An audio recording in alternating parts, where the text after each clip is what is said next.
Our next guest has joined the Republican race for president. He's also written a new book, Liberty Defined, in which he sets out his controversial views on the role of the federal government.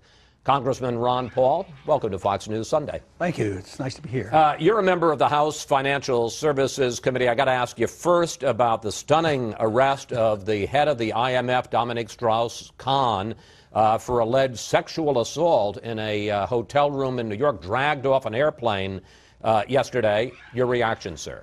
I think it's a bit ironic because the IMF is not my friend. The IMF is a threat to us because now that we have a financial crisis here and the dollar is threatened, others, beside myself, I would like to go to a sound American currency. But others want to go to a fiat world currency. They want to use the IMF. And I think these are the kind of people who are running the IMF, and we want to turn the world finances and the control of a money supply to them. So I think it's rather interesting that we have that kind of an individual, and I think that should awaken everybody to the fact that they ought to look into the IMF and find out why we shouldn't be sacrificing more sovereignty to an organization like that and individuals like he was. You're being taken, I think it's fair to say, more seriously by the media this time, frankly, including me, because your issues, limiting the size and scope of government, adhering to constitutional principles, are center stage for the Republican Party this time around. But do you really believe that you're equipped and ready to be president? And if you were elected, what's the first thing you'd do? I would say nobody's perfect. I don't know all the answers. I don't want to run people's lives and run the world and run the economy, so my qualifications are a little bit different. But compared to others, I would say I'm pretty well equipped, and I've had a fair amount of experience. I've been in the military. I was in the military 5 years. That gives me a little bit of experience. So I would say I'm pretty well equipped. But to brag that I can run things, I don't do that, because that's not what a president is supposed to do. A president is supposed to guarantee and work for the protection of liberty and allow people to take care of their problems. All right, let's talk about that, because this gets right to the heart of your view about the role, but also the limits of government. The flooding of the Mississippi has caused terrible destruction in the heartland of America. But you said the other day that the government should play no role in bailing out people who live in hurricane zones or flood zones. Let's watch. If it's too dangerous, why dump the responsibility on the taxpayer? You know, it doesn't make economic sense. It doesn't make good moral sense. It doesn't make constitutional sense. Question. President Paul would tell those folks, you're on your own? Well, you can't change the law of the night. The president isn't a dictator, but you would work for certain goals. The principle of ultimate insurance by government is a moral hazard because people do things they shouldn't do. But I have opposed, flood insurance ever since I've been in Congress for 30 years, since 1976. And I have a coastal district, so I don't support FEMA. I get a lot more complaints about FEMA than I get support. Of course, if it's a program, there's a lot of programs I would do away with, but in the meantime, I'd work to manage them responsibly. Matter of fact, I've introduced legislation that would make Social Security more an insurance program, make it responsible, even though those things aren't technically proper. So, no, FEMA is a problem. You brought up the subject, of the Mississippi. FEMA is more or less in charge, but their decision now, because of government levies, because of the flood, and no natural result and taking care of this flood, they have a decision to make. Okay, down the Mississippi and flood this city, or down here and flood some innocent farmers. I mean, this is the kind of dilemma that wouldn't happen in a society that didn't expect the government to solve our problems, but to expect the government and people who aren't benefiting to pay for me to live on the beach and get my house blown down. That's not morally correct. It's not in the Constitution that's what we're supposed to be doing. But and I want to drill down on this. Critics say that's the problem with your libertarian views, and they say it extends to your belief, and we discussed it in the South Carolina debate, that heroin and even prostitution should be legal if states decide to allow it. Michael Gerson, who was the chief speechwriter for George W. Bush, wrote this week. It is social Darwinism. It is the arrogance of the strong. It is contempt for the vulnerable and suffering. I have no idea what he's talking about. Anyway, it makes no sense. But the question... Well, he's basically saying... But he's saying... Well, all right, here's what I think he's trying to say. The government has a role to enforce social norms and to protect people. And if you accept that, they can accept everything you do with your life, and everything you do, that justifies all the economic intervention, that justifies the intervention in freedom of speech, it subjects interference in our religious value. But to take my philosophy of freedom and the Constitution, property rights and contracts, and turn it into a cliche and say, oh, you're for legalizing marijuana, that is so grossly distorting my views. I want to legalize freedom of choice. I want to enforce states' rights. I don't like prohibitions. Prohibition of alcohol was horrible. States' control of this is one thing. We had 150 years where heroin and cocaine were legal. At the same time, if you regulate those values, you can regulate homeschooling, you can regulate private schooling, you justify all these regulations. And if you're for freedom, this whole idea that we can't be responsible for ourselves, you remember the reaction that, oh, we're safe and secure and smart because we need the government to tell us what to do. But history shows that individual choice, most people make good choices.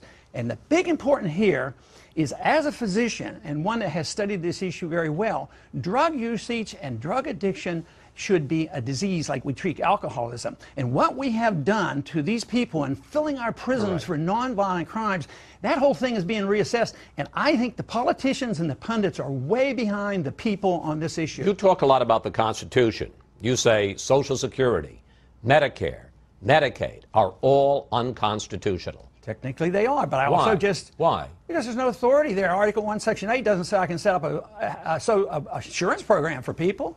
What part of the Constitution you get from? The liberals are the ones that use this general welfare clause. Well, okay, all right. Well, I don't know that I'm a liberal, but let's put it up on the screen, because that's exactly the point. Article 1, Section 8 of the Constitution. The Congress shall have the power to lay and collect taxes, to pay the debts and provide for the common defense and general welfare of the United States. Doesn't Social Security come under promoting the general welfare? Absolutely not. Why general not? welfare is the general condition. Maybe sound currency is general welfare. Maybe markets, maybe a judicial system, maybe a national defense.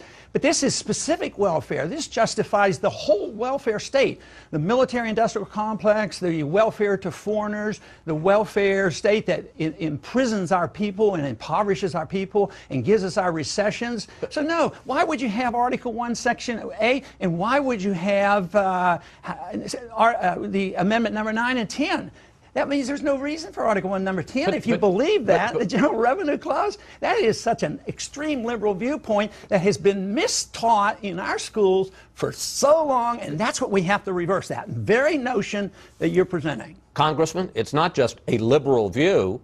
It was the decision of the Supreme Court in 1937 when they said that Social Security was constitutional under Article 1, Section 8 of the Constitution. And the Constitution and the court said slavery was legal too, and we had to reverse that. So I tell you, just because a court in 37 went very liberal on us and expanded the role of government, no, I think original intent is not a bad idea. I think limitation of government power, if we aren't clear on this, we're going to get into a mess. Our government's going to get very big, and we're going to have a very big deficit, and we're going to have a financial crisis, and it's this type of thinking that is leading us to that very problem that we're facing today. You caused a stir this week when you told an Iowa radio station that President Obama was wrong to order a secret raid to get bin Laden without telling the Pakistani government first. Let's listen. I don't think it was necessary, no. No, it wasn't necessary to do. It was absolutely not necessary, and I think respect for the rule of law and world law, international law. You really believe that we could have trusted, let me just ask the question, you really believe we could have trusted the Pakistanis not to warn bin Laden? Well, not under today's circumstance is a big problem, but see, you distorted that. You said it was wrong. That is not, I didn't even use the word wrong. I said it could have been done differently. and it should have been. I mean, how about colleague? You said it was not necessary. It was absolutely not necessary. Yeah, and then you talked about the rule of law. Okay, but that's different than saying it's wrong. I'm just saying there was another way of doing it. So let me explain. Well, I know, but I'm asking you, do you think that if we had told the Pakistanis that they would have kept our secret? Well, go by history. Did they help us arrest about 15 other vicious criminals and deliver them? The people that were responsible for the bombing in 1993, they have captured them and bring them to us. Khalid Sheikh Mohammed. They helped us capture him. But, you know, why are we having trouble with the government? Why are we stirring up a civil war in Pakistan? It's because we've been bombing it. This emphasizes so clearly when I'm talking about my foreign policy. I'm saying that when you bomb a country, you violate their security, their national security, and their sovereignty. We're doing that. At the same time, we're giving them billions of dollars. Then you wonder why the government gets in trouble with their people. So I would say that why didn't we do it like we did with George Bush? He did it, and he used the Pakistani government, and we arrested these people, and they've been convicted. We got a minute left, and I got to ask you. I'm just want to ask you one more question in this regard, sir. Some of your biggest supporters are from the Tea Party. Judson Phillips, who is the head of the Tea Party nation, says you're flat wrong about warning the Pakistanis first and getting their permission. He said this: if there is any doubt, Ron Paul should not even get near the Oval Office, even on a tour of the White House.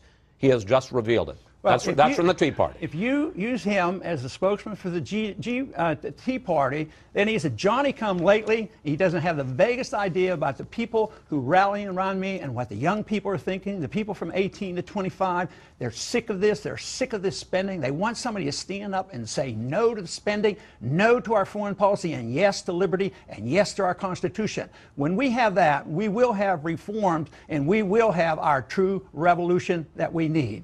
Congressman Paul, we want to thank you so much for coming in today. Good luck on the campaign trail. Please come back, sir. You're welcome.